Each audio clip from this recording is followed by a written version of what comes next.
welcome back. Thanks for your patience with us. So we're moving to S189. We've got Jen back with us. Thank you. And we're going to walk through some new language on 189 that people have been working on. And thank you to everybody who got together on this. Really appreciate it. It's hard work. Good morning, Jen Carby from the Office of Legislative Counsel. I will put the language up on the screen. It's on your website, S189 draft 1.3. You were up late last night. Okay, so this would be a strike all amendment. I've tried to show markup from the bill as it came to you from the Senate. This is an act relating to establishing a process for reducing or eliminating hospital services. I think the one kind of open question still is around whether you want reductions and eliminations, or if you just want elimination. So you'll see I've highlighted in blue the word reducing or reduction a couple of times. It's in here throughout, but I didn't want to highlight it every time, but just to remind us to have that conversation.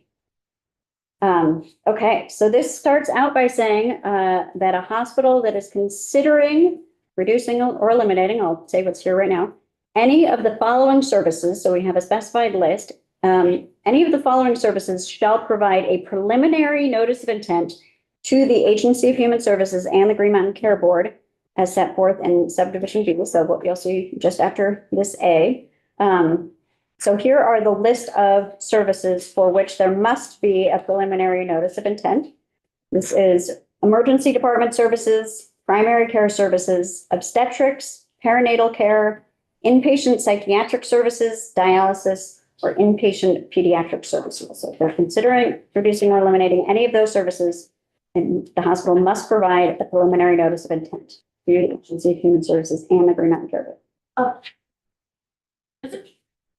Perinatal, basically all care surrounding, why do we need obstetrics? So I looked into this a little bit yesterday. I do think there are some differences, and perinatal care seems to be a sort of a subspecialty. I will defer to the hospital or anybody else, but I do think there is a distinction involved where you would want to know if they were getting rid of their perinatal units, even if they were keeping the rest of their obstetrics. Correct. I'm agreeing in Vermont Association of Hospital and Health Systems, and I think it helps to be clear because we could also have an issue of getting rid of the obstetrics piece and keeping perinatal, and so they differentiated out What is perinatal? before and after. But around, so around. Yeah. Yes. So before and after, not the actual delivery, is what you're saying. Okay. So pre and post. Okay. Oh, was there another question too? Because there's a whole lot more coming. Yes, I was just curious about this list, if I could ask. I mean, I don't know if you've been involved or. Stakeholders. Nope, I took it from the stakeholders. Okay, It's their so the list, so you can stakeholders ask created them. this list. We were attempting to define what essential services are. Is there something that might have been overlooked? Is there something to be said? That's what I'm wondering. So because this has come up because it got our attention because of blah, blah, blah. But what if we haven't noticed something? And the community should know, but because it's not on this list, they won't know. Is there an other as essential services. other essential services as noticed by the Green Mountain Care Board or by AHS and the Green Mountain Care Board or something? Well, I think it was particularly if we're going to keep reducing in there. Every single time they make the tiniest tweak or change, maybe even based on utilization to every single service line, that it would not have to go through this. So like, let's say, let's throw something out there. Maybe in their labs, they're no longer going to do these particular labs. They're going to send them out somewhere else. Then did we really want to be inclusive? So I think there's a level of detail and I get that. But what about people being managed on ventilators or something that's sort of equivalent to dialysis in some ways? And they decide they don't want to do that anymore. So it might be helpful to go through all of the language to Okay. see what is laid out here. And then if you have questions about, right, if you have questions about how certain things were arrived at, you can certainly ask. Thank you. Write your concern down and we'll bring you up. Thank you. Okay, so currently we have, if a hospital is considering reducing or eliminating any of this list of services, they must provide a preliminary notice of intent to the Agency of Human Services and the Green Mountain Care Board as set forth in subdivision B. Subdivision B says the information to be provided by the hospital in its preliminary notice of intent shall include the rationale for the proposed reduction or elimination, the financial impacts on the hospital, both of maintaining the service and of eliminating the service. You could say reducing or eliminating, again, decisions to be made, and a description of all possible alternatives to the proposed reduction or elimination that were considered and the reasons they were not pursued. Then it directs the Agency of Human Services to evaluate the information provided by the hospital in its preliminary notice of intent pursuant to subdivision 1, the financial impact of the proposed reduction or elimination on Vermont's healthcare system, and the impact of the proposed reduction or elimination on access to healthcare services in the region. Then it allows, the agency and the Green Mountain Care Board may consult with a hospital that has submitted a preliminary notice of intent pursuant to subdivision 1 regarding the proposed reduction or elimination in order to explore opportunities to maintain the service or otherwise to address the circumstances that prompted the proposed reduction or elimination. And then we have a hospital that is considering reducing or eliminating any service other than those listed in subdivisions 1A, 1 through 7, at subsection A, may choose, so permissive, may choose to provide a preliminary notice of intent, again, to the Agency of Human Services and the Green Mountain Care Board that includes the information described in subdivision 1B, so the why and the other alternatives considered, et cetera, and to engage with the board, agency and the board in the consultation process set forth in subdivision A. So for the list of services, they must go to the AHS and the Green Mountain Care Board, and they must do this consultation. For other services, they may go to the agency and the Green Mountain Care Board, and they may engage in consultation. And then it applies confidentiality to all information and materials related to a preliminary notice of intent and related consultation pursuant to this subsection, including all materials provided by the hospital to the agency or the board, shall be exempt from public inspection and copying under the Public Records Act and shall be kept confidential. Then we move into the next phase. If a hospital elects to proceed with the proposed reduction or elimination of a service described in subdivisions A1, 1 through 7, so that defined list, after engaging in the processes set forth in subsection A, then within 90 days after the hospital provided the preliminary notice of intent required by subdivision A1, or upon the conclusion of the confidential consultation process set forth in subdivisions A, 3, and 4, whichever occurs first, so after 90 days or the end of the confidential consultation process, the hospital shall provide a notice of intent to the Agency of Human Services, the Green Mountain Care Board, the Office of the Healthcare Advocate, and the members of the General Assembly who represent the hospital service area.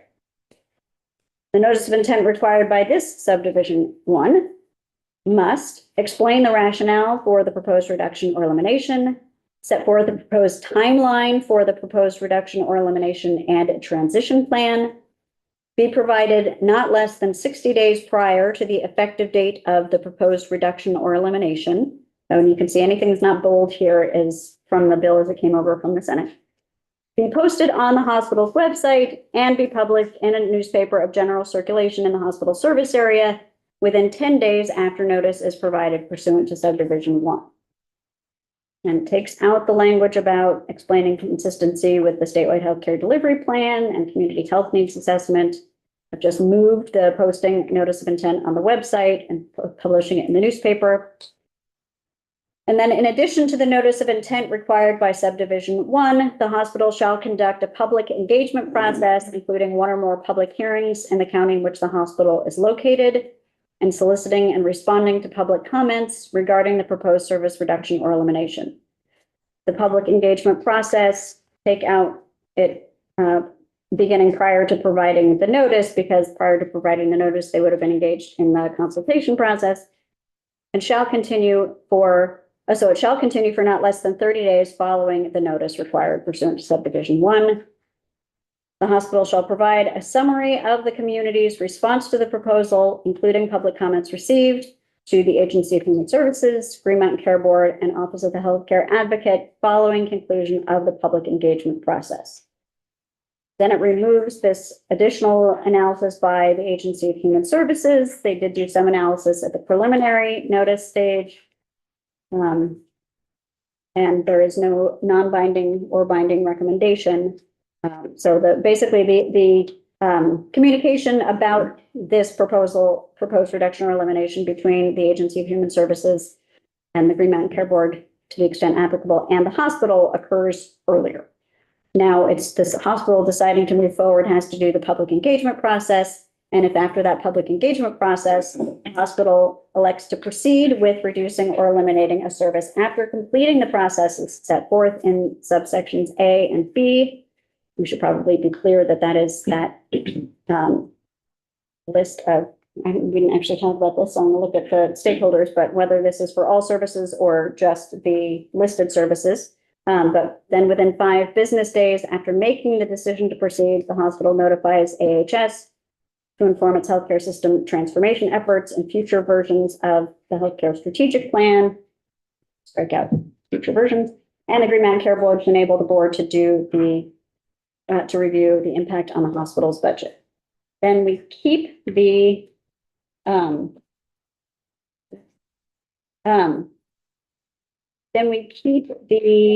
board, Green Mountain Care Board budget review. So this is the same changes that were being made in the version from the Senate.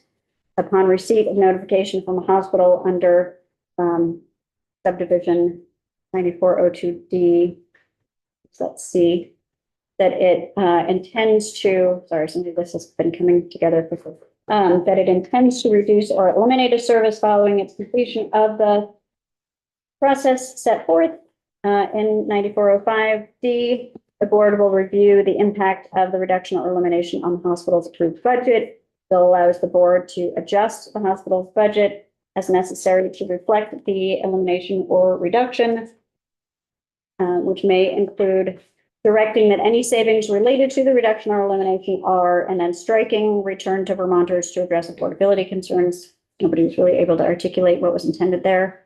And just say the savings are reflected in health insurance premiums or are reinvested in primary care, prevention, and other community-based services. And then striking out the reference to the board collaborating with DFR in monitoring the implementation, and striking the reference to the reduction or elimination being authorized. And it would take effect on passage. I need to change. I feel like I got lost in the A's, B's, C's, D's a little bit. So the public process, does that occur? Okay, so there's A for all of the essential services that we're identifying here. And then there's B, if you're reducing something else and you want to tell, then you can. Does the public process include the stuff that you're just letting them know? So that's the part I don't think we totally closed the loop on. I think, I don't know, Devon Green Vermont Association of Hospitals and Health Systems, I think we prefer the public process for the discrete set of services for clarity. Right, so my understanding of the intent here was to create the opportunity for confidential consultations for other services, but the process that was spelled out around, required consultation, required notice to the public, that attached only to those specific services, those listed services. Okay. And the Green Mountain Care Board's ability to adjust the hospital's budget, is that going to apply to all reductions or just the essential services we've laid out here? I believe the board has the ability to adjust a budget to reflect significant changes in what a hospital is Okay. providing, they wouldn't necessarily get the upfront notification that, hey, we're going ahead with this thing we were thinking of doing. Okay. That would happen if it was that list of services. So there's nothing in this language at the bottom of page 7 and under 8 that would then tie the board to only adjust services or only adjust budgets if they're in this A. It just doesn't direct them to review the impact. So the language on the bottom of page 7, top of page 8 directs the board, when you get this notice, you need to review the impact on the hospital's approved budget. For all other services, the board would have their regular authority to adjust a hospital's budget and looking at the stakeholders for confirmation. If there was a significant change in the services, the scope of services that were going to be provided. Would they be able to adjust other hospitals' budgets based upon the decisions of this hospital? I mean, if one hospital eliminates their services, I don't know if the board could do that on its own, or if it would have to be initiated by the other hospital saying, we're anticipating our volume going up because of this change at this other hospital, please give us more room under our budget cap. is there a question? I mean, if we're ready for discussion. Oh, I'm sorry, I thought I saw a hand up. No, not necessarily, not yet. I mean, I don't have to yet. Yeah, Okay, I knew I saw a hand somewhere. I'm just wondering about this list. This is because this is for my own curiosity. This is because these are like not big money makers. Is that the rationale behind this? Like I wouldn't see cardiac surgery on this list. They don't do cardiac surgery. So you'll want to hear from the stakeholders, Okay. because I can't answer that question. Let's Okay. ask Jen if any questions around the language, Dave? I'm concerned about reducing. So if there are 3 physicians who do, Obstetrics. obstetric, thank you. And they decide now one is leaving, so now we're only gonna have 2. Do they need to make an announcement in the paper and then? So, go ahead. I think that's why we've got it in blue, because I think we need to talk about that. Well, I just saw the first reduce in Yeah. blue, so I'm like, you know what? Yeah. We'll Yeah, talk I think about those that. are What I flagged for committee Yeah. discussion and things you may want to engage with the Yeah. witnesses about. Or an obstetrician retires and they can't hire a new obstetrician, is that a reduction of services or is it, It's only if they reduce the services. so Leslie's, and then Alan, did you have a question No, after that? Okay. I'd like to discuss that. Okay, all right. Yeah, me too. That's why it's, But I just want to understand, make sure I understand. So if the way the bill stands now, there's no yay or nay from anybody, except the hospital. at the board. hospital, right? So the hospital's whole making- thing lands at the hospital board. Yes, Okay, at the hospital. I don't know if it's specifically the board. well, whatever. I mean, Yes. I would assume. And in B, what is it? 3B, I guess that's the may choose. We could make that a shall. I mean, that's enough. Well, then you wouldn't have a list. Right, or you would say for everything else, they shall consult. Yeah, I mean, I don't mind having a list and then saying we might want to, but there are other things that come up, I mean, and there's a lot of unknowns out there.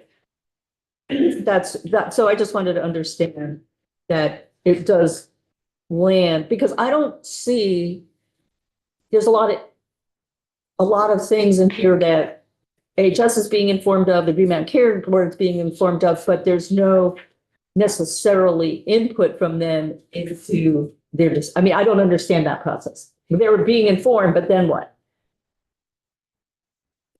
Again, I will invite you. I'm asking you, maybe you were involved or this is a process issue, from the bill. It's just, I just want to understand. Okay, I am going to have literally everyone come up. Just to let you know, on the spot, because I know you're not on the schedule. We'll have, so that we can ask all these questions. are the language questions for Jen. Yeah. That was my essential one was, you know, it lands with the hospital board. Ultimately. What's your question? Um, Language question yes. for Jen? I know in section 1, so on page 1, line 11, following services shall provide a preliminary notice of intent. How much weight does the word intent have? And I know that notice of intent is like an actual document, but can you talk us through like, the word intent, and does that have any bearing on the weight of the reducing or eliminating services? So like, say someone retires, their intent to reduce That's the, services. right, I think that's where you get back to the considering, reducing, or eliminating. I don't see it, I mean, I think a notice of intent. We can give it a different term. They're supposed to provide some kind of notice. Okay, so I think it's a notice of notice of- intent isn't like an official document name. It actually is implying that they have intent. So if someone's retiring, they don't have to file those. Again, it depends how you want to frame reducing or eliminating. I mean, it's considering, reducing, or eliminating. If you want considering eliminating, then I think it, you know, you don't have to figure out what reducing looks like or who's driving it and whether it's the decision to stop offering. But you could put in a threshold reducing by more than X%. You know, you could, I mean, I think there are different ways of getting at it depending on what you're wanting to do, but I don't know that the phrase, I didn't know how to say something other than notice of intent. It doesn't lock them into doing something. Was there any conversation or in any versions, the thought of putting like permanently in front of reducing? Was that, I'm just asking if there was in other versions. I mean, I think we would want to say something more like discontinue or something. Permanently sounds like, well, we might want to reinstate it in 10 years, so we didn't provide notice. I mean, I think everything can become topic of interpretation. Any other questions for Jen on language? Yeah. On page 5, starting with the public engagement process shall continue for not less than 30 days following the notice. So does that mean that they make the notice that they intend to reduce or eliminate as it is now?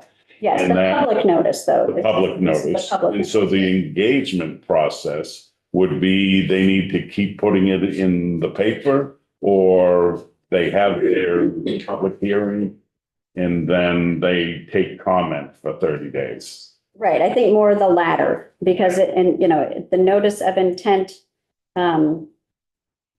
gets public, you know, it has certain things in it, must be published, must be posted.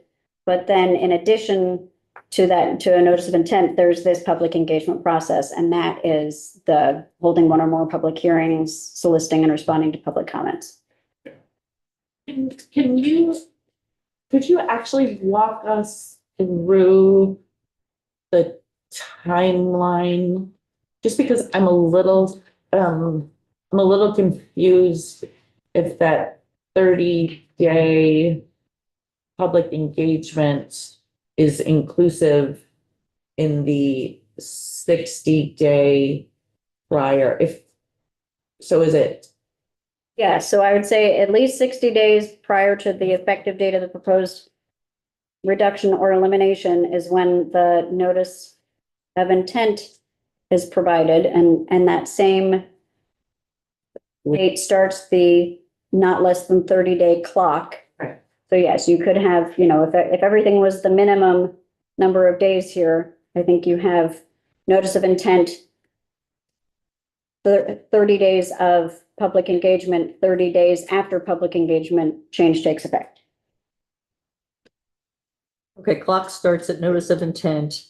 That's actually what I'm a little confused about, is that the public engagement process, so they post, they've got 60 days before they can eliminate. Does that 30-day clock start on that one day? Or can they anytime during the 60 days, they can fit in the 30 days and then sort of stop doing public engagement, and then a couple days later, or 30 days later, or 15 days later, like stop the public engagement. Like be contemporaneous, those two I times. mean, we could say shall continue for not less than 30 days immediately following the notice. That one's it up. Well, it does, except it also takes time off the clock for public engagement because it takes days for the public to become engaged with information, particularly if the notice doesn't have to be put in the newspaper for 10 days. Oh, yeah.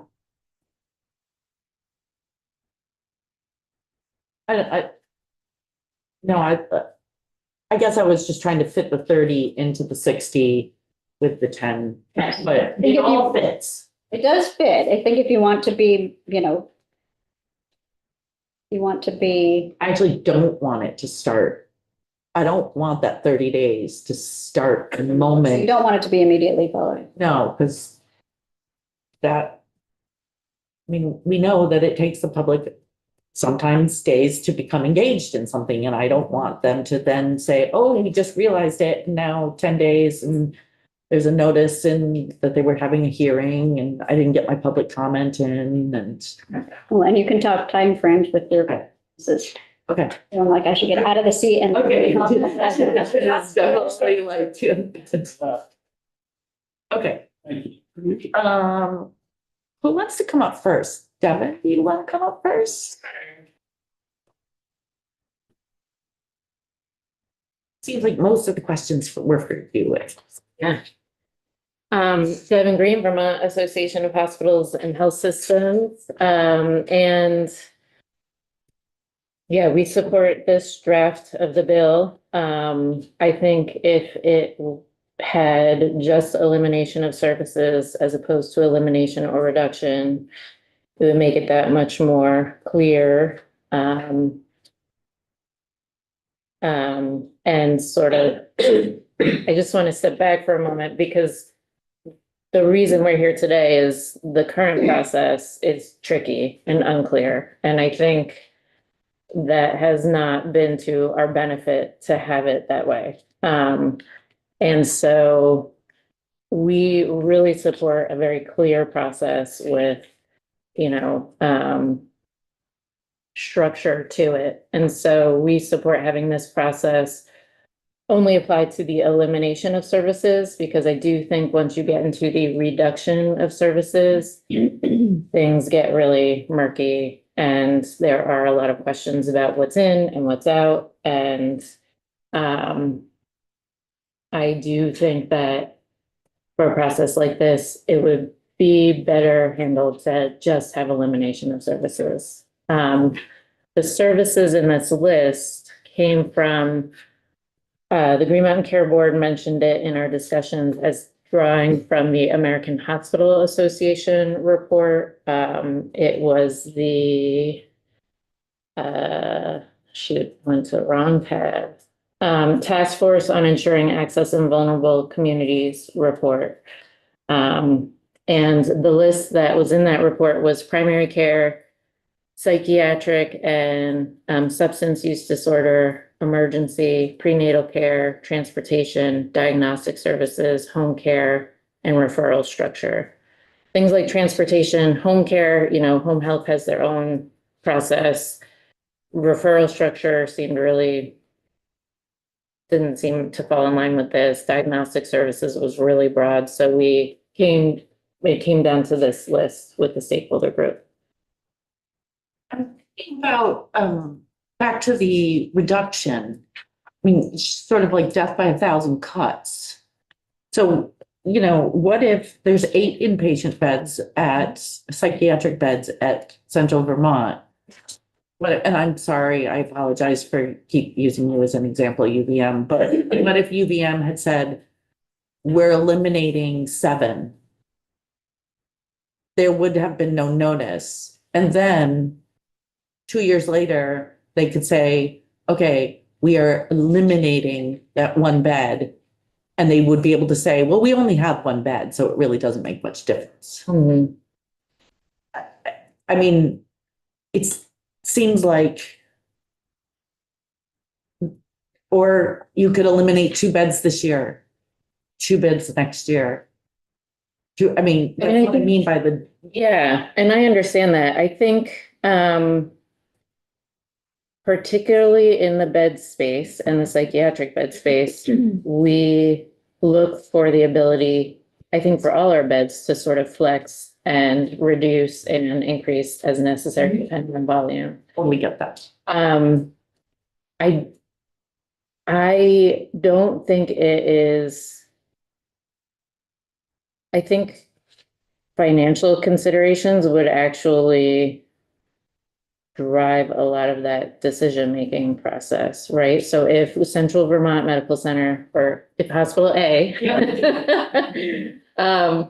cuts down its psychiatric inpatient beds, that's still a bed that's being staffed 24/7. It's a unit, you have empty beds on the unit, like it. And meanwhile, we have the Green Mountain Care Board oversight this entire time each year. So it would be hard for us to say, let's just, we'll just eat those costs for this year, so then we can eliminate it next year. It doesn't seem like that would necessarily be financially viable, especially with the Green Mountain Care Board overseeing everything and asking questions about these things. I mean, I totally understand that you need flexibility. I mean, that is absolutely legitimate, that, I mean, we have a term swing beds just for this particular thing. I just worry about like significant reductions with the intent of elimination. And also, what if, how does the Green Mountain Care Board adjust a hospital's budget if, like, if there's no notification that you've reduced, half a service? If there was no notification of that, then how would they be able to adjust your budget or your? Well, they do look at our access numbers. And so if there was an access problem in a certain area, and I have to go back and look at their metrics for access. But I think that could be indicated there and alert them to that fact. Won't that be in the next budget year though? We come in, yeah, that's a good I point. mean, if they approve your budget And then there are in access October problems. and then November, you decide to, Eliminate, reduce, reduce. and there's no notification process, the Green Mountain Care Board would not adjust your budget until the next year when they would see, wait a minute, you reduced this and we didn't adjust your budget. Yeah, I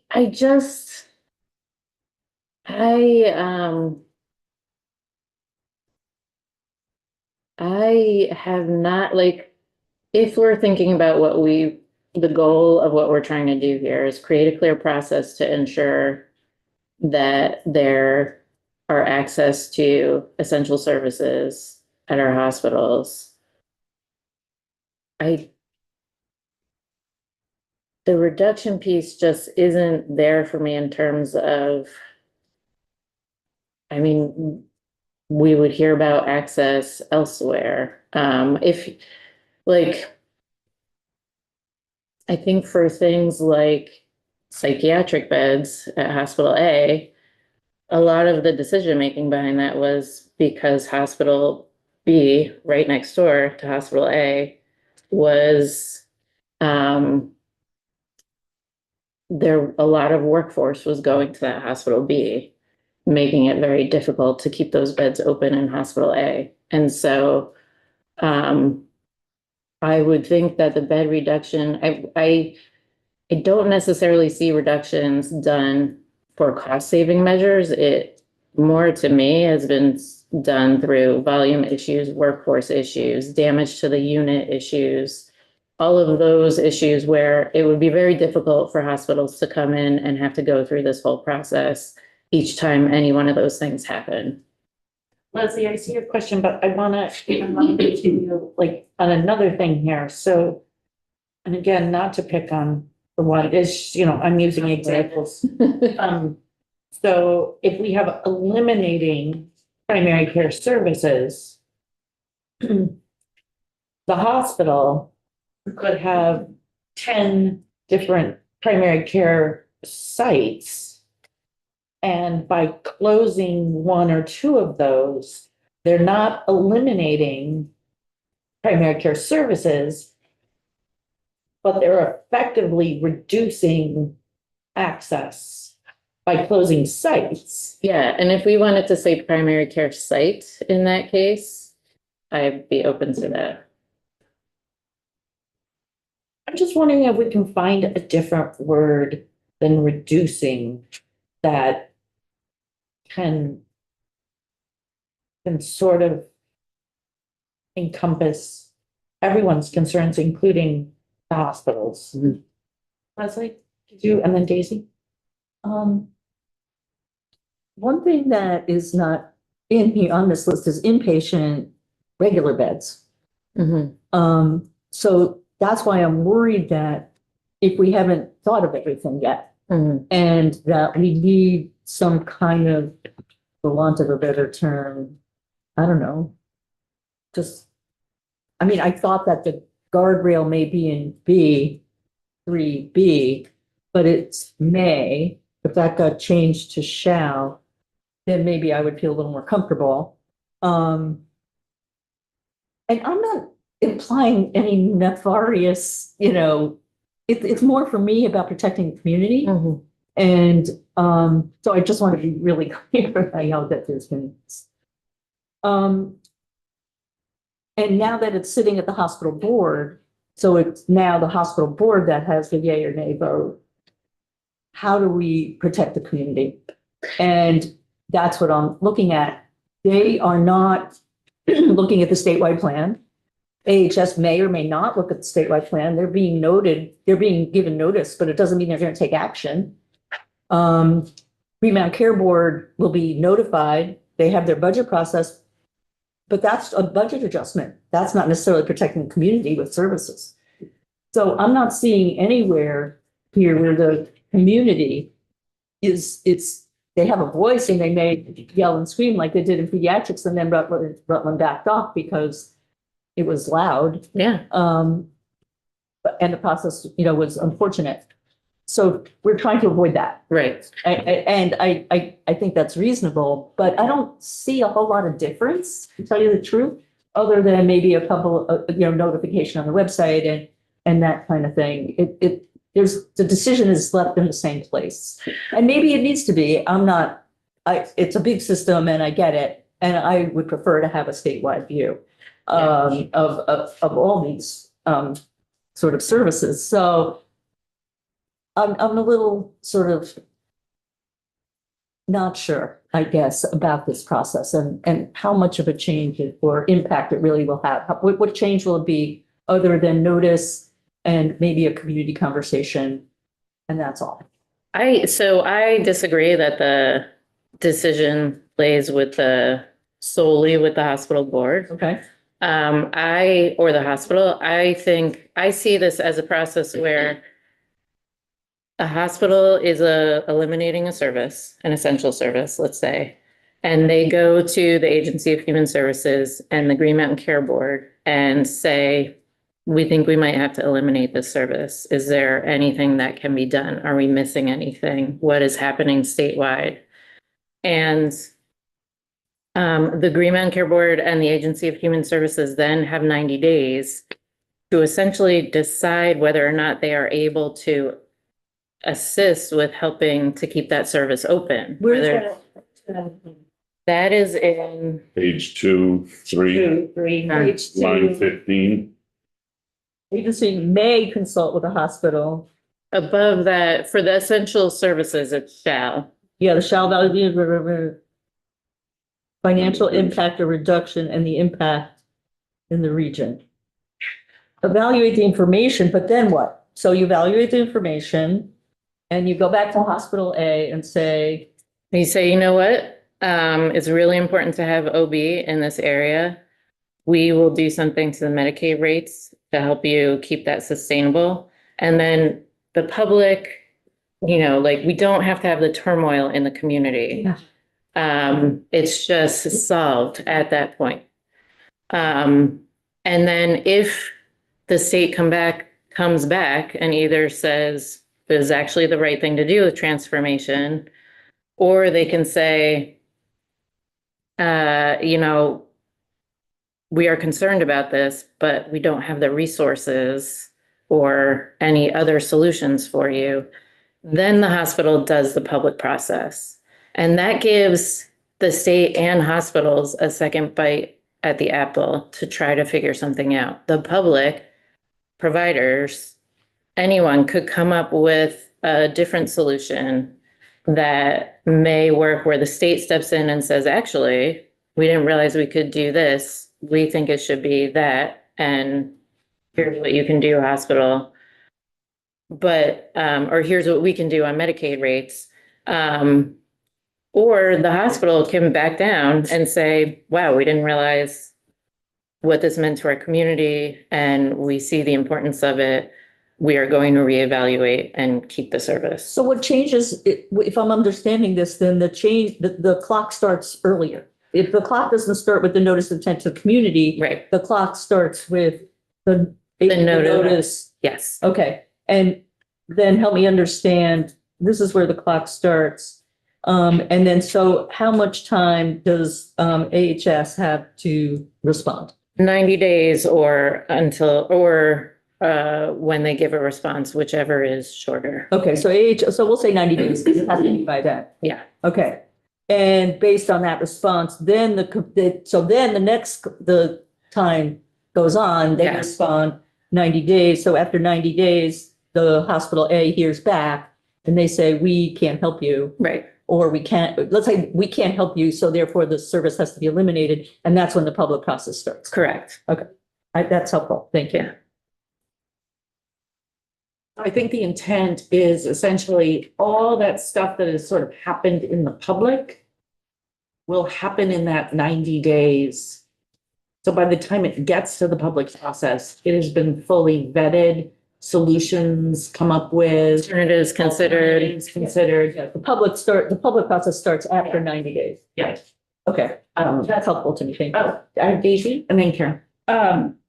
Were SUD or MAT services considered as essential services? That was in the original list in this AHA report, and it, for whatever reason, fell out. I think one of the things we had discussed was SUD in the hospital setting tends to, Substance use disorder. Medicaid, yeah. I think where we landed on that, and I can go back to my notes, is that those services are just usually included with care. There's not a lot of hospitals that do, well, I'm happy to put those back on the list. Let's put it that way. In the midst of a crisis. Yeah. Yeah, I'm happy to put that back on the list. I I absolutely love that. forget why it fell off and And it may not even affect some hospitals because they don't. provide those. And services. that's fine because Yeah. they don't have to put their elimination because they don't do it anyways. Is Jill Can gonna I finish? Are you gonna assess it all? Yes. Oh, sorry. And then just overall, are you happy with this language as it is right now? Yes. Except for the. Except for the.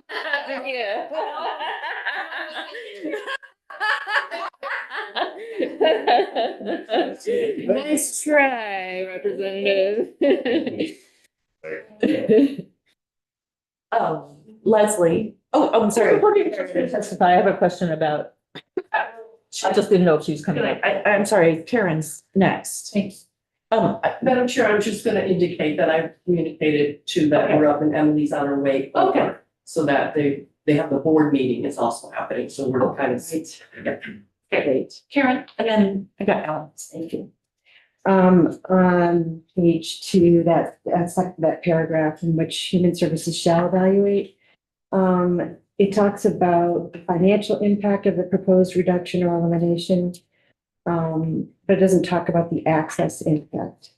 It talks about the access impact regionally, but it doesn't talk about it systemically. Is that something that was considered in what Agency of Human Resources would be analyzing, since they're looking at the whole system? Yeah, I think we thought that, and I can let the Agency of Human Services answer this, but I think the thought was that we're most concerned with access to the region. And so we wanted them to look at that impact.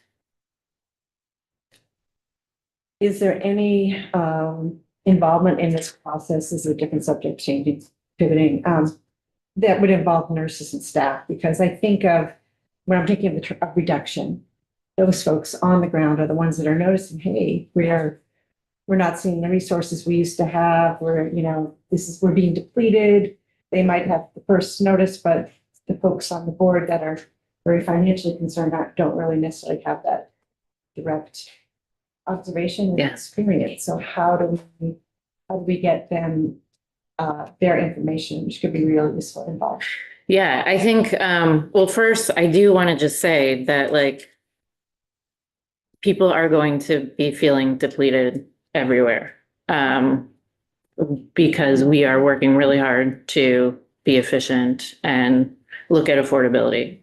And I think this process helps facilitate that provider involvement by having clear stages. So I think what we saw before with Rutland Regional Medical Center was just, okay, there's this new process, so we need to go public right away with everything, because that's how this process works. And I think with this, it gives the hospital the opportunity to engage the state, see if they can get help there, and they can choose to engage their providers during that process, or they will engage their process during the public process as well, where they can get different ideas about ways that the unit could be saved or improved, or and take that information in. Because we do now have, I think, an improved process, because we have that period of time of real thought and engagement and discussion and problem solving. And it seems like that's the ideal time to be hearing, because sometimes there's great thoughts or innovation that haven't been considered, and they have expertise, they have knowledge, and just wondering. Yeah, and I think Getting them at that earlier stage. in the 90-day stage, is that what you're? I think the tough thing there is it pretty much will be public at that point, and we'll lose the benefit of confidentiality if we do that. Anyways, just on the subject of reduction, and I'd like to hear from folks that were in favor of it before. But you can effectively close or diminish a service that is very important, just incrementally. And I just think it's really important to keep the intent or the substance of that service there. And if it's not there, to talk about it in this format. So I just want to hear more about reduction, but I think a reduction can in fact be an elimination. We're so close to it. And then I've got Lori and Dave. That word reduction that's been biting at me a little bit here. Reducing something in any one of those 7 departments, you could reduce it without having no impact on the services. That's right. So I think that's kind of opening up a whole can of worms that I don't know if we know the consequences of all the legality and the paperwork and everything else entails in that. So I don't know. I'd vote to get rid of reducing.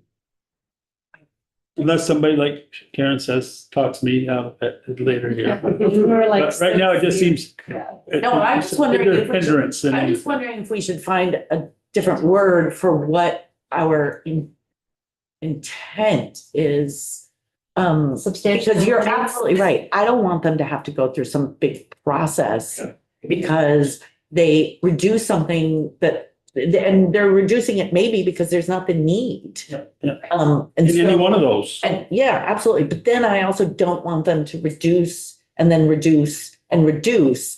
And it, with the, Yeah. the device of essentially, we're basically closing it. But I've got Lori and then Dave.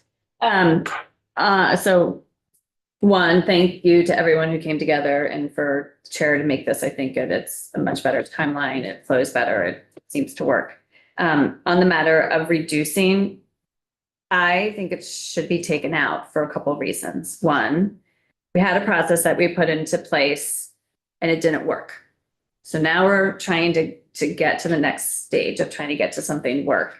And eliminating is a clear explanation, right? And we know that that's what's, all of it's important, but we need to know that. I also feel like we're in a different time now in that if there's any inkling of something being reduced in any of our communities, it is going to come out.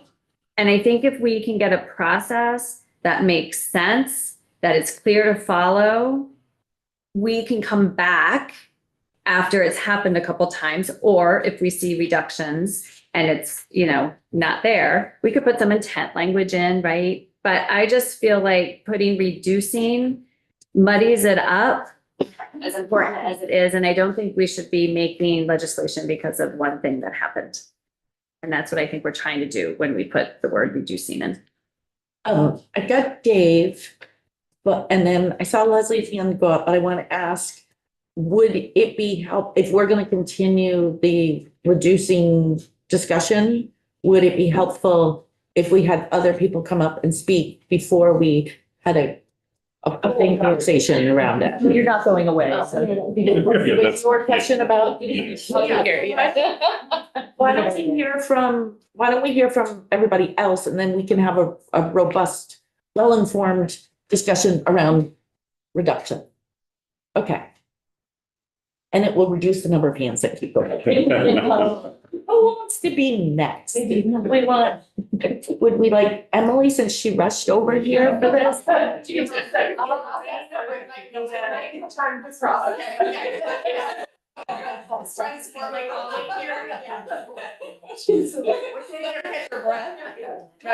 okay? I think it would have made sense for Emily to go first, other than the running over, so I think it's all good. I just didn't know what she was missing if she has to run back. Oh, yeah. I know that's there. It's good. Okay. Great job. Good morning, I'm Jill Olson. I am the Medicaid and Health Systems Director for the Agency of Human Services. And I appreciate all the discussion. I don't know if you could see me, but I have been in the corner. Sorry about my phone ringing there. So I think I'll start by saying we really appreciate where we are with this language and the collaboration between the different parties. We are supportive of this language as we have it here. I will touch on the open question in a moment.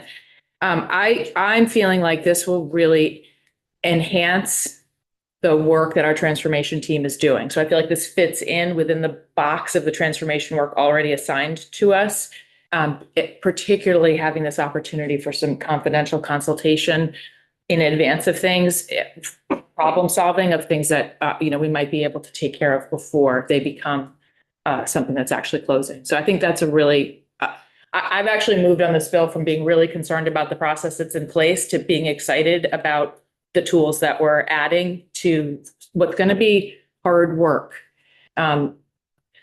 In my view, this is a solid bill, a solid process in a really complicated process with competing priorities.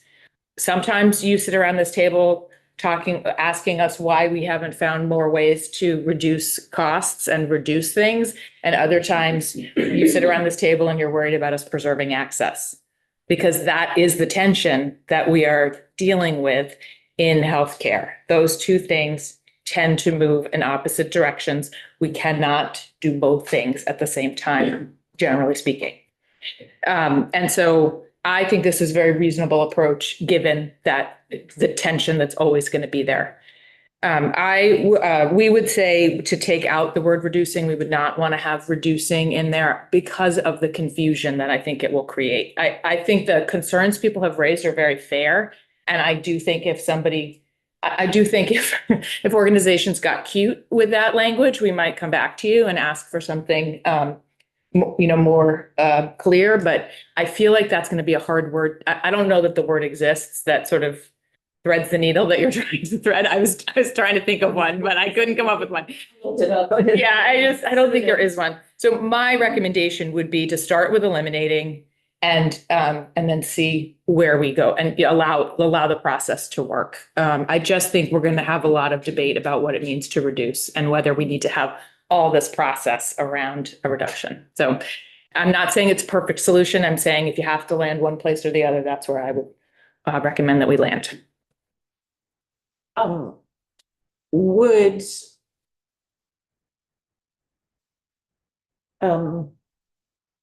Would anyone be opposed to including something in this language around, I'm thinking particularly the primary care services or dialysis? That we're talking about sites here.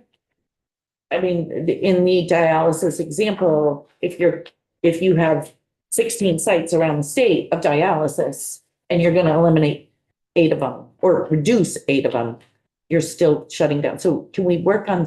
Yeah. I mean, I would feel a lot. Would everybody support that? Okay. What are you saying? Like, I get that. How would the reduce fit in there? Well, if we got rid of reduce, Yes. then sites could be closed or places for these Yes. services that have multiple different sites. Yes. And that would be a reduction. Yes. It wouldn't be an elimination. And that would be a And that would be a problem. That would be a concern. Yeah. So what language would? Yeah. So, right. So I think we would be supportive of that. I think the addition of the word site in that list under primary care and under dialysis would probably, it's sort of first blush seems like it would get at the problem that you're describing and maybe be a good happy medium. I think that's a fair point that closing primary care or closing dialysis is a little different. Yeah. Or inpatient beds, is that an issue or? I'm comfortable with this list as we've described it and would prefer to leave the list as with the other. I know we talked about the substance use disorder adjustment. I don't have an objection to doing that. I was trying to sort of think about an example where that could come into play, but I'm comfortable having it here, adding that to the list. Do you mind if I ask Devin a question to get to your inpatient beds? Don't most hospitals, because of their CMS designation, don't they have to have like certain levels of inpatient beds instead of just like, we have an inpatient bed? Because for critical access hospitals, they must have fewer than 25 beds. Yes, and then we got into this with COVID and trying to figure out how many beds we have. There's licensed beds versus beds that we use, so it gets kind of complicated. We'd like to maintain the flexibility on these. We wouldn't want to take that away, but it's only about notice to AHS or Green Mountain Care Board. How does that fit? Because that's where we're at, right? That this starts that 90-day notice thing. But it's more than notice because it's notice and an analysis by Right. them and us and a public process. Not necessarily a public process if you come back to the hospital administration or whatever with solutions. So it doesn't, I mean, that would stop there. There would be no public process if you address the problem. Right, but there would be if we couldn't. That's right. And so I think that is a much too variable an area for me to support putting it on this list. And we did, it is a consensus driven list. So I'm comfortable with the list where we landed it. And appreciated that we were working from lists that other minds have considered in other spaces. So I wouldn't change it. And if we eliminate the word reduce, it gets to your inpatient bed because they would have to eliminate inpatient beds. And guess what? then they wouldn't be a hospital. Yeah. So-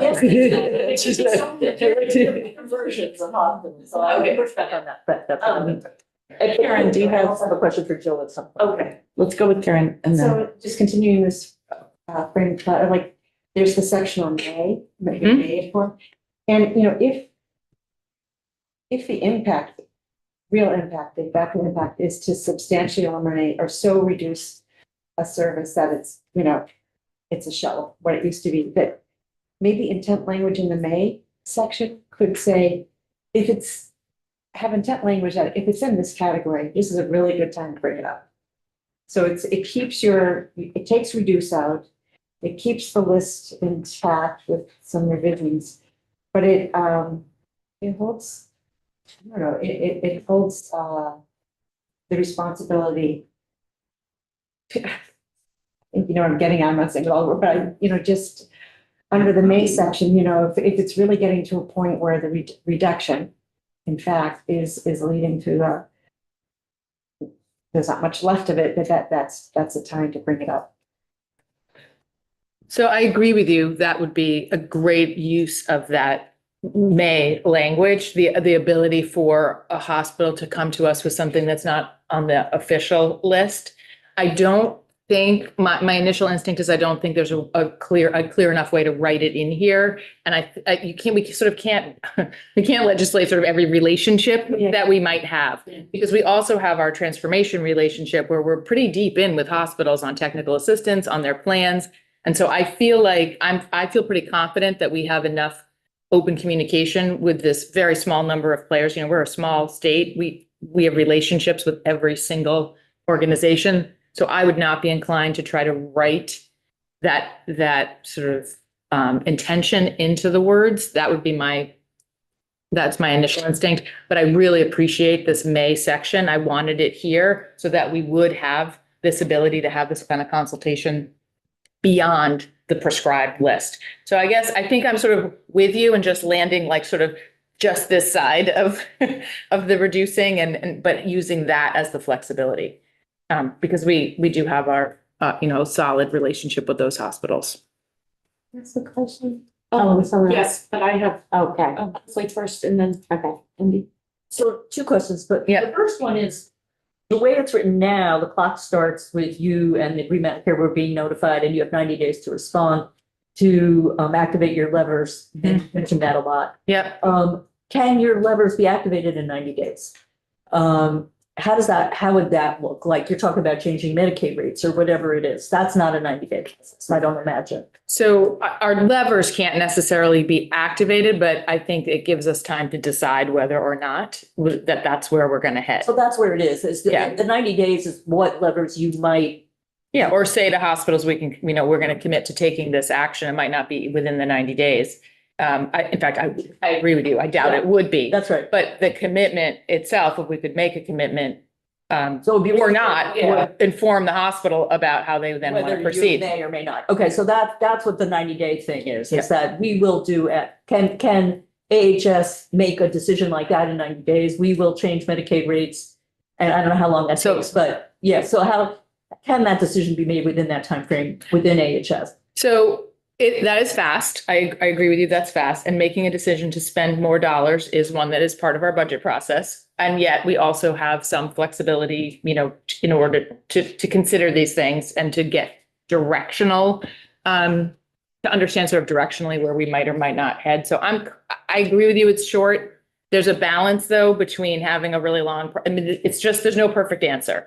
We felt like 90 days was a reasonable amount of time for us to reasonably be able to consider what levers we might have available to us and how to assist the What hospital. levers you might be able, so Yeah. you go back to hospital And A. say, and hey, I think we- We're gonna suggest, This, 1, 2, 3, or right? this is probably not happening. And Yeah. that's more what I'm envisioning. The other thing is that, of course, these are, as we are building our analytic capacity under the transformation process, these are also services that we know are at risk. And so we're going to, I think, start to be really thinking through where are the services, where are they weaker? There's other policy conversations to be had about preserving access outside of this notification process. So man, how do you imagine, let's say something leaks, life is like that something, not from you, but let's say from hospital A that they're closing, or whatever. Is there any way, if we hear about something is heard, but it doesn't come from the hospital? How do we think about that? Or is that I don't think that, I guess I would say, I don't think that's a question for the bill. I think that's a question for how do we communicate? How do we, how do we collaborate? I don't think that that's something that's answerable in this language. I guess I'm back to that yes or no kind of thing that didn't happen. So both, yeah. I mean, I don't know that there's a good answer to that. I'm just thinking about scenarios that I might worry. I'm just. Yeah, you're a good worst case scenario. Every scenario person. Yeah, I am too. I'm asking to you for help, in thinking that through, because that's how we solve problems. It's Yeah. like, well, what about this and what about that? My feeling is that we cannot possibly plan I in get it. the I get bill that. for every possible scenario. And so leaving flexibility for AHS to have those conversations is the answer to, there are so many what ifs that we may not be able to sort out in advance. So that is how I would land. Okay, I have one hint, Karen. I want the committee to, because I want to hear from 2 more people and I want to alert the committee on time. When will be correct? We need to get this voted out today. So I'm an outlier on the reduction. Because I keep thinking with the transformation that's going on, and I again have to say bravo, I think this is awesome. With the reduction, with the transformation going on, don't you want some sort of statewide inventory about the different reductions that are going on statewide? And if you have reductions going on all over the place and it ends up being a pretty significant reduction of services throughout the state, I don't know, I'm doing worst case scenario. With you. Then it becomes way less than, it almost becomes an elimination of services if you have it going on throughout the state. I'm not saying that a reduction needs to go through this process, but is there some sort of notification of reduction that's going to AHS, specifically to the transformation, to give you an idea of what services are no longer available to Vermonters? Well, I think there's several processes where information happens. So there's the transformation process where hospitals are making transformation plans. And I think it is definitely in their best interest to keep us posted about the plans that they're making. Mhm. I do agree with you. It's our role as AHS, and again, with our new analytic capacity to be able to think through the impact, either regionally or statewide, depending on the service. But I agree with you there. And then there's, of course, the Green Mountain Care Board budget process where hospitals signal what they are and aren't doing. So I think there's a lot of other ways that live outside the world of this particular language to help us understand what's happening with hospitals. So I agree with you. We have a statewide role. But again, I would land on not introducing the word reducing here because of the complexity and confusion. I think it's likely I'm more worried about that than about not knowing. Okay. Karen. Yeah, just very quickly on section 2, page 2, the question of, I'm assuming when Agency of Human Services gets involved, they are thinking systemically, Yes. hospital transformation, the whole healthcare Yes. transformation.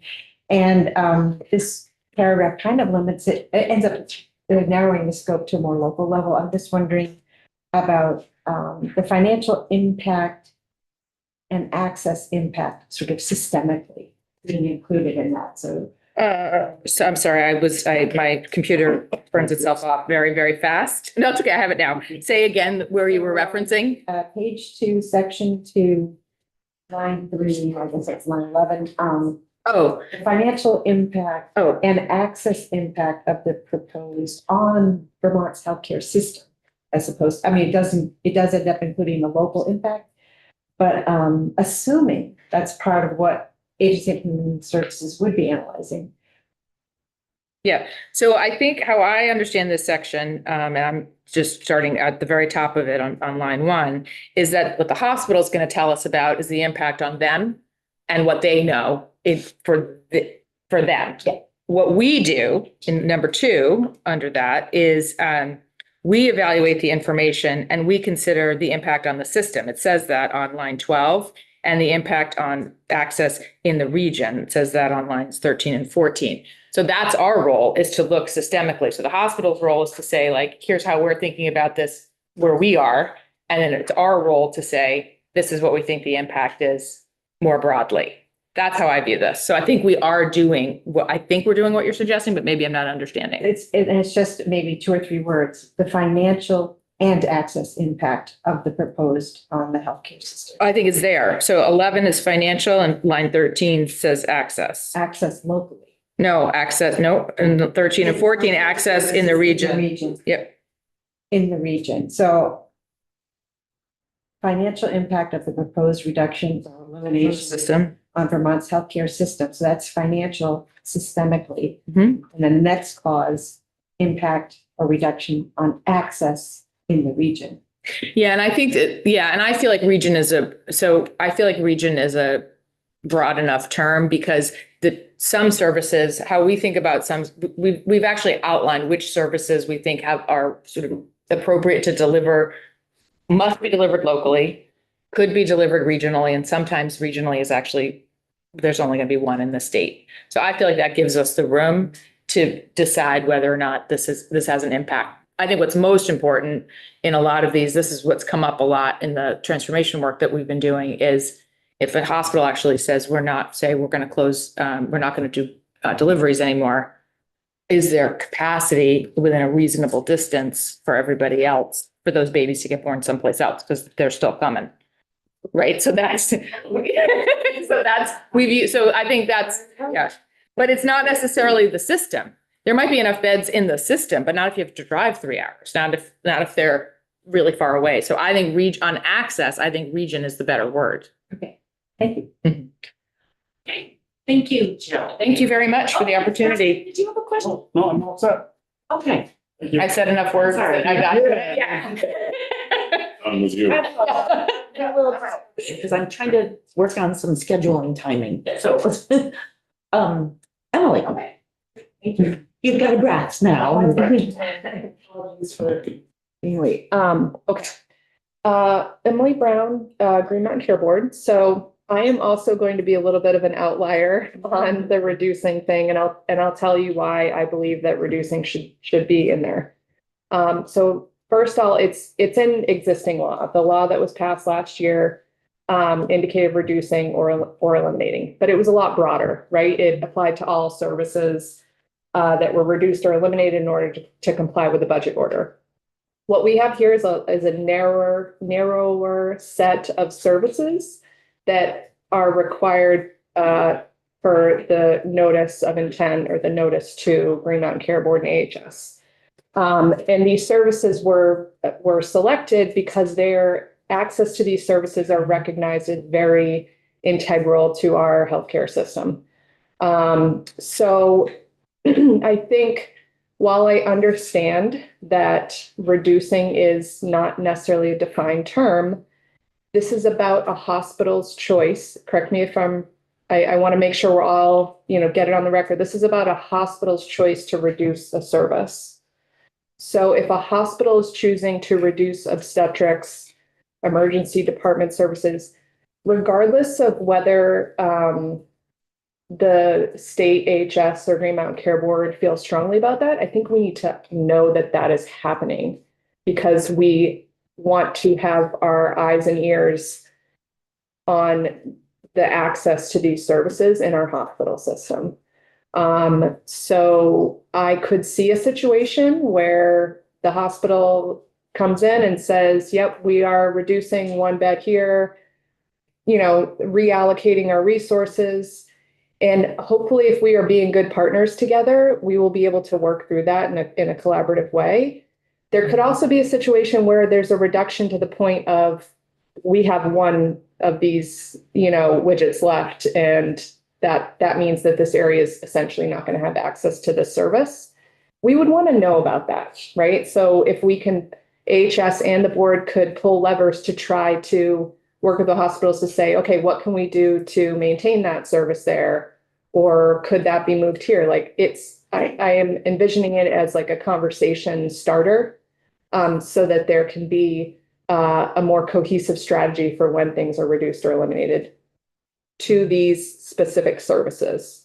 So that's why I would support keeping in reducing. I just want to also say, I think Jill said this, that I do think that this process was really nice and collaborative, and we all worked together really well on figuring out, I think, a reasonable approach to how we're going to look at reductions and eliminations. So I want to say that, as well as working with Boz and the healthcare advocate. Aside from that, I don't think the board has any other, changes or adjustments. One other thing I want to add about why I think reducing should be kept in is because on the back end of this, the board's going to have to look at the impact to the budget. So again, a reduction might be it might be nothing, and there might not be an impact to the budget. But if a reduction does result in a huge budget change, I think the board would want to know that ahead of time versus finding out that information or not being aware of that information going into the budget process. I think that would make our job easier. So that's my testimony. Thank you. I know there's not a vocabulary word, as we've just learned, in nothing in the thesaurus, but is there some way we can indicate like a significant reduction? Could we put in even a percentage, like if you intend to reduce by more than 50%? Or, I mean, can we land on like maybe what's significant? Because Yeah, I would put significant in here, but I realize that that's up to what does that mean? Significant to who? Yeah, I think we did grapple with this a little bit when we were discussing these changes. And is there a way to define that? If there was, I'd be completely open to a way if we could signify or clarify that this is a significant reduction or something that impacts needed access to these services. I would definitely be open to something like that. I don't have any ideas. So I think about substantial reduction, maybe that's not helpful than significant. yeah, Something that is more than just yeah. leaving. I got Dave and then Lori. So, under the, reduction, if, say they were normally open 8 to 5, but now they're gonna do 9 o'clock, not 9 to 5, are they gonna have to, because they're reducing the services, the volume that they could potentially have, would they need to go through this process and have a public hearing? My reaction as a regulator would be no, but again, there's regulatory discretion in everything. And I think that's like where there's sometimes discomfort, you have to make a decision. So if a hospital were coming to me with that proposal and they were saying we're changing our hours, I would say that's not something that rises to the level of this type of analysis and required. Does the Green Mountain Care Board have the authority to say you don't have to do a public hearing under this? So that's a good question, right? Because this is a notification to AHS and the Green Mountain Care Board. So I guess I don't know. I don't know if the board could unilaterally say you don't have to. I don't think they could. So my concern with reduction. Yeah. Okay, is that it's not defined. Yeah. Right? Is it a small reduction? Is it a big reduction? Yeah. So unless we could figure that out, I don't know how we could have reduction. Yeah, and I guess like using your example, and if we're talking about like emergency department services, and I know I'm just like actively trying to react to what you said. I guess if a hospital went from having a 24-hour emergency room to a 9 to 5, we would probably want to know about that. Or obstetrics. Yeah, we're right. open. Yeah. So I hear your concern. I would just hope, because we're doing transformation writ large, or AHS is doing it, I would hope that these types of discussions are happening anyway, and that it having this is like an extra layer of protection where, the state is getting a proactive notification and there's the public process. I think I don't want to forget about that part of the bill. But I hear you. I don't think reduction is like a good I wish there was another word or a way that we could define it in a better way. I just running through the scenarios though of when a reduction could actually be impacting access, especially again, if we're limiting it to these services, I would want to know that. What about just saying a significant reduction that impacts access? Yeah, but then who is making the determination about whether it's significant and how it's impacting access? That then leads to like a whole nother analysis of, that is problematic also. So I'm not saying that I think that reducing is like the best thing. I'm just running through the scenarios of when we would want to know. I'd rather be a little bit more cautious here and put a little bit more burden on the hospitals to kind of come to us with it, to check in and say, we're going to do this. This is what's happening. We've done the analysis that we're required to do, and then AHS and the hospital have the ability to look at it and just understand it. So, But they still don't have the ability to say, you don't need to do a public hearing. Not in this bill. I thought there, Is there something? I guess it's only if they choose not to reduce or eliminate the service. Right, exactly. Yeah.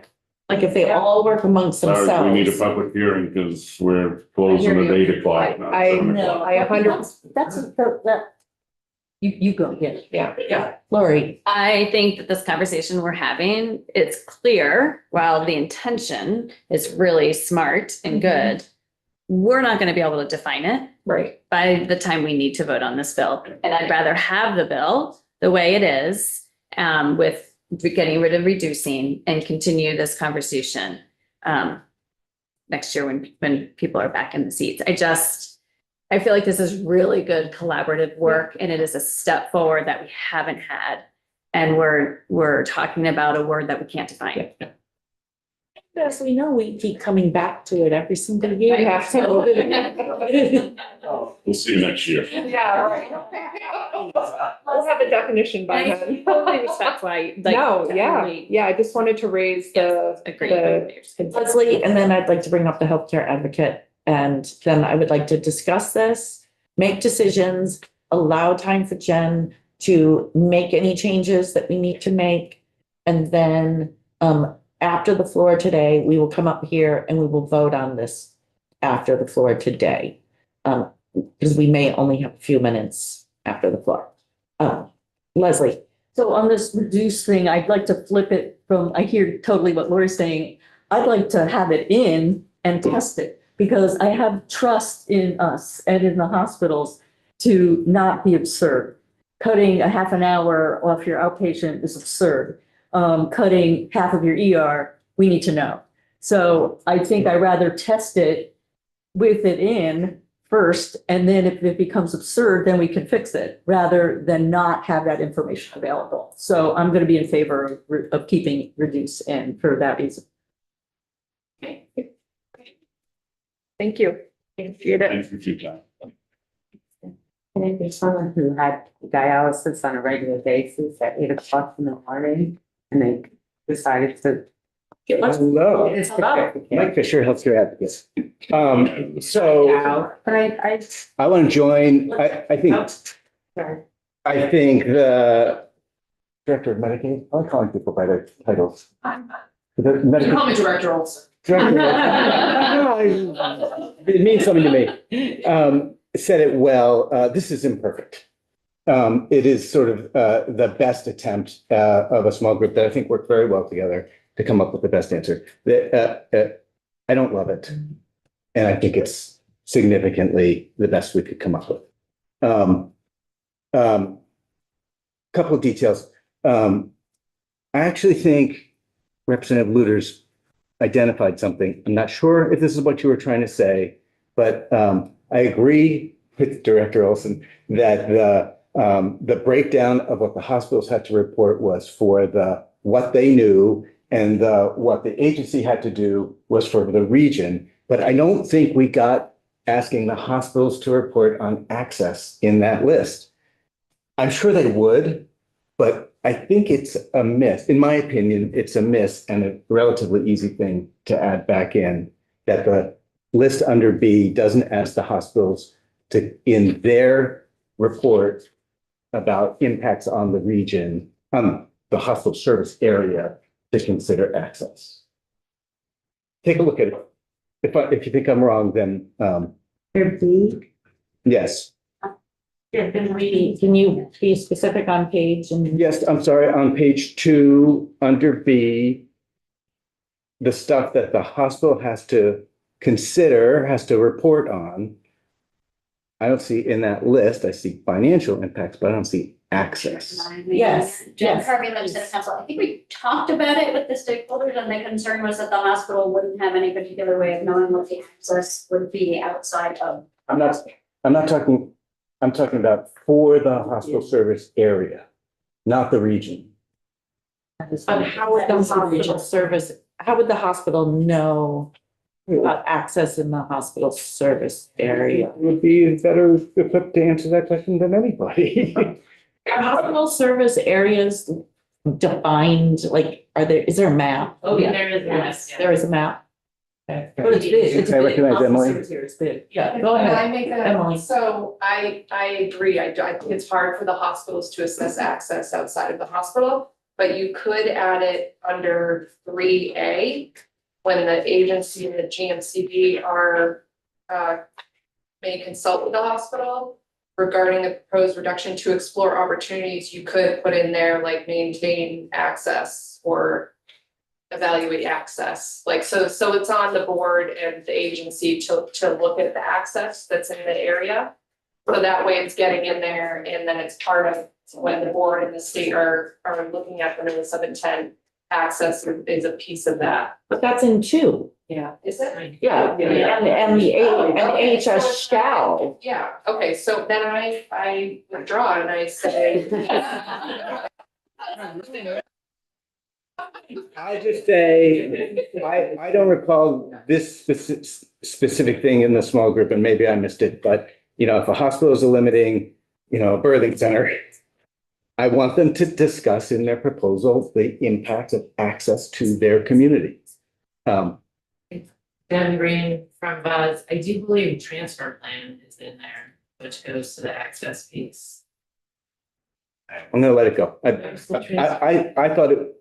I thought Representative Luters identified something that the agency was correctly looking at it across the region, but that we hadn't asked the hospital to look at. I'm gonna let it go, but that's, and then, about reduce, so I will also stand in favor of leaving in reduction, and in the interest of defining, this is imperfect, that we just say if a hospital proposes to eliminate more than 50% of a service, that it goes through the process.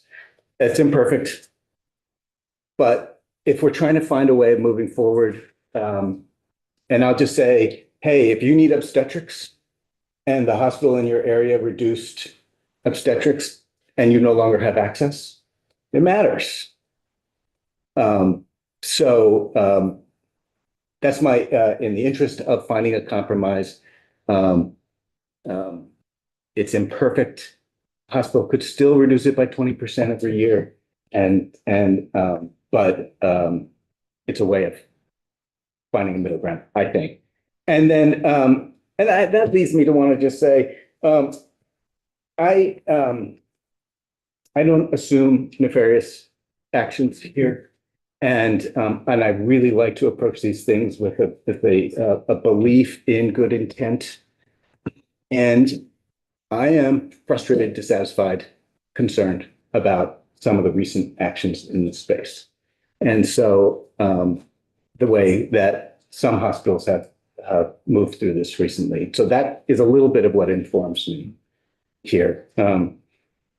So lastly, I guess I also just want to recognize that in the hospital budget process, the Green Mountain Care Board can ask more detailed questions. I think actually the healthcare advocate could ask more detailed questions about reductions in order to stay informed, but or reductions or eliminations outside of the identified list. But the only thing they can do in that space is adjust budgets. Lastly, I guess I want to ask for your guidance. As far as what? Guidance. Oh, I approached as currently drafted, the HCA is not a part of the confidential first phase. And I was a little troubled with knowing, I didn't advocate actively for it because honestly, the action steps available are not action steps that the HCA can take, as action steps of the agency and the Green Mountain Care Board. However, I also play the HCA, my office plays a watchdog role. And so I think that there is a reason for you to decide to have us be informed. There are other places where we watch carefully decisions, sometimes don't get involved at all in them. For instance, it is not uncommon when a certificate of need is filed for us to assert party status. Not because we have an opinion, but because we want to watch all the documents that come through the door and track it. I noted that your office was not listed as the parties to receive prior notification, mainly because you are an interested party in the hospital budget guide or orders. And if you don't know that there was this whole process that took place and nothing ever became public, then you wouldn't have the same information that the board has to be making their decisions, which wouldn't give you good status in the board. So, I mean, does anyone have a fundamental problem with the Office of the Healthcare Advocate also receiving prior notification? That's an No role in it? A1A, right? Can I ask around the room? I have no problem at all. Oh, I really do care mostly what the committee thinks, but in this instance, I'm wondering about around the room, and so we can incorporate something like that. Devin, do you wanna? Devin Green from Buzz, I don't have an objection. Okay. Director Olson, and thank you, because I kept calling you Jill because I didn't know you had a title and like you had a long title. I mean, your driver's license suggests a little formality that I do not actually possess, but I think we have one, so. So I haven't, the healthcare advocate brought this up yesterday. I have not really brought this up to Jane. I don't think I have an immediate objection. My only concern is the hospitals feeling like they can truly have a confidential process. That's what's really important to us, and so that we have that space to have a conversation that might result in no action being taken. So that's what matters to us. Your office is under the same confidentiality that every other. We handle confidential materials in all of our proceedings. And the board, the Green Mountain Care Board? Emily Brown, Green Mountain Care Board, I don't objection. May I say one thing? I'm sorry. So we're talking about in the prescribed notice list? Yeah, okay. Section 1, the 90 days Yes, yeah. of. In the prescribed list. I'll just say Just this, some clarity though around, if that's the decision around, is that every stage of the AHS evaluate the information, confidential consultation, or was it just notice? I would argue it should be just a notice, otherwise it starts to be a lot of more process, but I hadn't thought this through to this degree. It would be the notice and sort of the actions taken by the AHS and the board in this 90-day period to, hopefully mitigate. let me just say, I'm not interested in gumming things up. I don't want the HCA to have to be at every meeting or anything like that. I just want to be able to track it. So maybe we just add it to the notice and leave it there for now, and I think we can always, I think we can also work informally, but Yeah. if we could start there, Not be calling the you. rest of it I would need to think through. You're in other places, I think. I'm in the last section. Yeah, in the left, yeah. So just for the Put it in notification, paper. preliminary notice, and then that you can share information that is otherwise confidential, and number in 4, where it is everything about the preliminary notice and the confidential consultation. And the constitution is confidential, may include, except it may be shared with. In some other places, maybe shared with us, now back, but not further disclosed. Is everybody good with that? Yes. I'm looking at her face. I'm just thinking if this is, I had thought it fully through, so that's why I'm saying I'm trying to Your think cheeks through hurt. the reality. Can I clarify with Jen, so it's the notice of the prescribed list? So that my understanding of what's being suggested is that the preliminary notice of intent of the prescribed list. I don't know, and I don't know if it's the hospital may, the non-prescribed list. I'm getting a yes there and a no there. Yeah, no, Not- sorry, that I was is- nodding and No, not, sorry, it was Okay. Representative Goldman. Okay. Oh, no, I was not, yeah. She'll shake your head. That's the May list, B, it's Right. 3B. Right, so is that healthcare advocate also, or is it only the mandatory list? The prescribed or the voluntary or both? Jill Olson, Medicaid Assistant Director, I here would argue, because I'm thinking about this on the fly, I would prefer to leave it to the prescribed list and not to the voluntary process, which I think could end up being very informal and doesn't necessarily even include like a real notice. And so I just feel like that starts, I'm not sure how to effectuate it, and so given that, if the healthcare advocate would agree, I'd prefer to leave it to the prescribed list.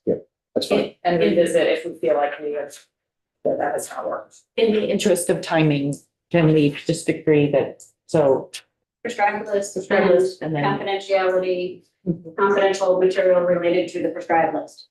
yeah. Thank you. Anything else you want guidance on?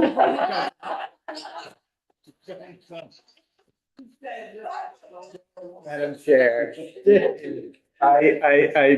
No, Madam Chair. Did anyone have any questions for the healthcare advocate? Yes. Quickly, I assume that list you've reviewed the list and this looks like a good one. Okay. I've heard the discussion. I don't have a better answer to it. And honestly, I mean, I think Representative Goldman's concerns, I think are interesting, and it's hard to know what's not on there.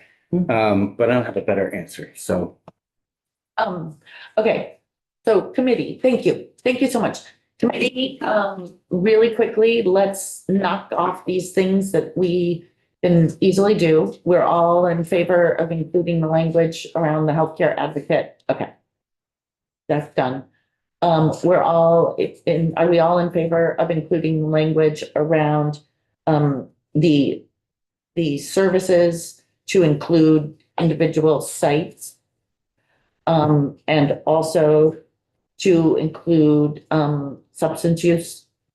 Yes. SUD, substance use? Would that be specifically including medication assisted treatment, or do you just want to say? Does I've also reached out to Katie to try to get some. Yeah, I was thinking about that. Is there any? What I put in for the moment is substance use disorder, including medication assisted treatment. Yeah, okay. Okay. Okay. All right, so now we have reduction. Is there anything else that we noted or that we have significant concerns with other than the word reducing? Alyssa, our chair. Oh, gosh, I'm so sorry, Brian. I knew you had a comment and a question. I totally. It's okay. I was waiting till this, it's honestly was appropriate for this time, and that's why I'm jumping in now. Oh, good. Thank Yeah, you. Please, because please go this- ahead. Well, I've just been reflecting on that issue of reduction, and And I have two thoughts. I'm not attached to this. It's just, I was thinking of like possible solutions to address our concern, which is reduction that leads to elimination for people, even if the service itself is not completely eliminated. And so there's a word that came to mind. I don't know if it applies to the situation. I think Ledge Council would need to weigh in, but it made me think of this word attrition. And I looked up the word attrition, and it's when things are slowly eroded away to the point of disappearing. And I wondered if that word would be helpful here. It may not, but it just came to mind. And I was just thinking, if our concern is not minor reductions in services that are just realigning things, but reduction that leads to the elimination of services for individuals or families or communities, that maybe we have a definition or say something in the bill, like that it's notification of elimination or reduction that causes essentially causes the elimination of services for people. And I was thinking, like, how do you maybe it's a definition, like we define elimination as complete annihilation of a service or reduction to the level that equates with elimination of the service for vulnerable people or something like that. Those are just the thoughts I had, like trying to figure out how to solve the problem. Thank you. Thank you. I don't, Nutrition has a somewhat different Yeah. meaning. and I would think of attrition as that they would then, if a doctor retires and they choose not to or cannot, that would be Or people attrition. self-select. Yes. Yeah. Choose someone else. Leslie, Just on reduction, I'd like the idea of greater than 50%, because I think that's going to be followed over time.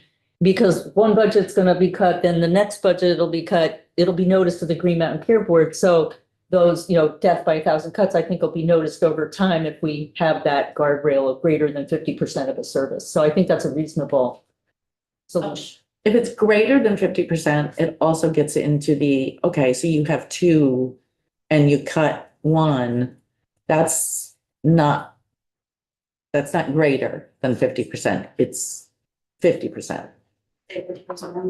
No. I wouldn't want to.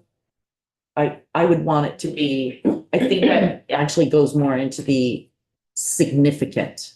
So more than half. I don't know. Can I have thoughts from around the room of, I'm sorry, I'm waffling on this myself because Lori's point of this is imperfect, but this is better than what we have now. And should we give it a year and just let it take effect and then see how it works, and then we can come back if need be. I have Alan and then Dave. I just think it's going to create a lot of confusion in the hospitals of what reduction is. Okay, so if we take it out and we see that it's being abused, what can we do here? It can work both ways. You can leave it in, but it'd be tougher to get rid of it than adding it back. I just think it's going to be very confusing, time restraint, and a lot of wasted time. Yeah, I keep going back to like dialysis. Yeah.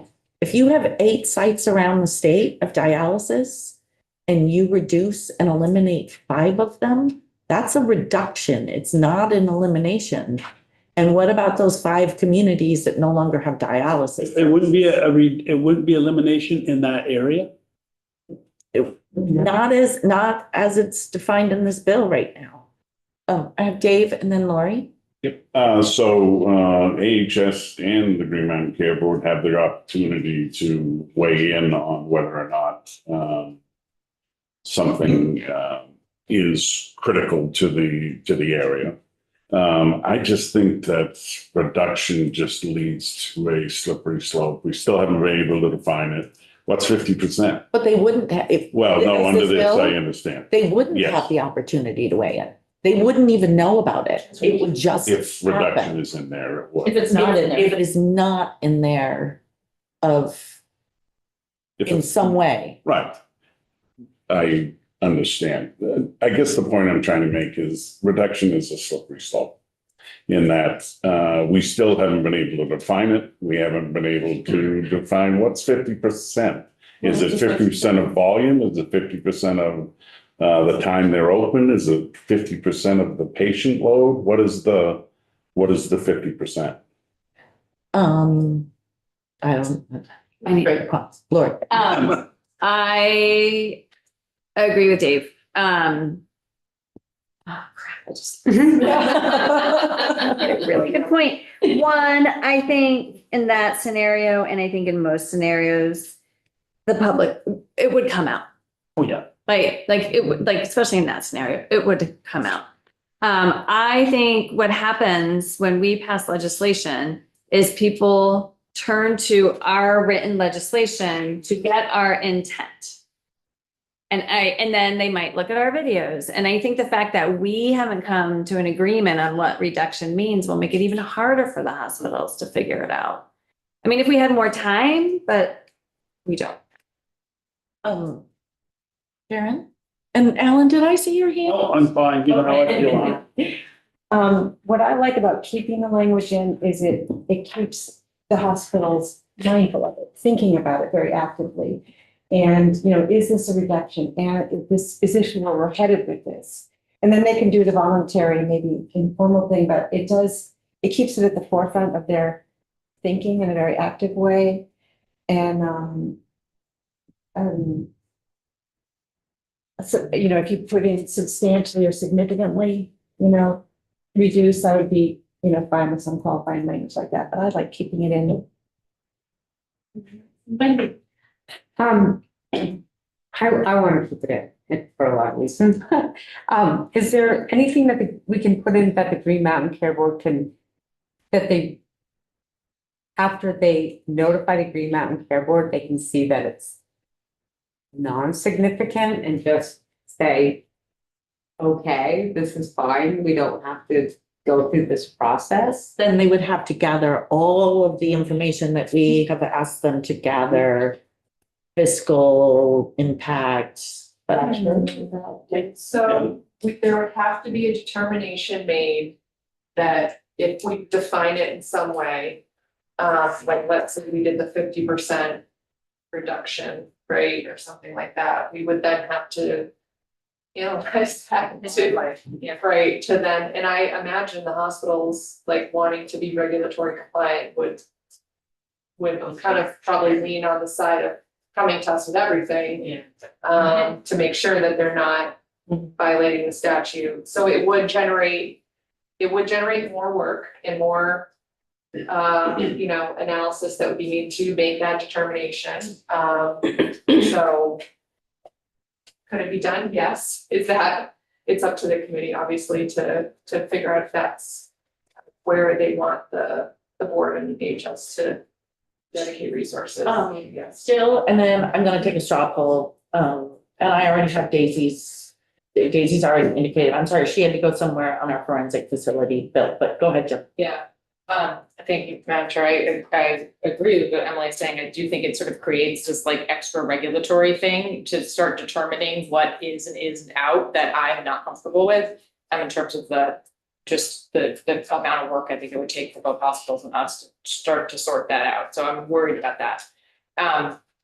I also just wanted to say, as you were talking about the dialysis example, I think if you add the word sites, it solves the question of, so I think that might be your happy medium. Add the word site to primary care and to dialysis. Now you've taken away the risk that they're going to remove 5 sites and that's going to not be a reduction because now it's an elimination. You've essentially defined those things as eliminations. And so they fit, even though you keep only the word elimination. And That would then be my suggestion. one site. A site, yeah.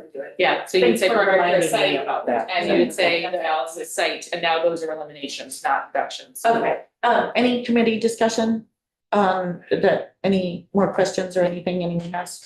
Okay, so I'm going to straw poll, who is in favor of, and regardless of your answer, we can come back to this next year. I mean, this bill right here is in response to something we did last year. So, you know, in order to form a more perfect thing, we get to come back to things all the time. So everyone who is in favor of removing reductions and just keeping it to eliminations. And Daisy, she gave me her vote. She is in favor of removing that. And Val or Brian? I'm in favor of removing it. Okay. Val, if you're there. Oh, okay. Val had to leave. So wait a minute. 1, 2, 3, 4, 5, 6, 7. So 7, and then all in favor of keeping it. 3. We're going to remove it.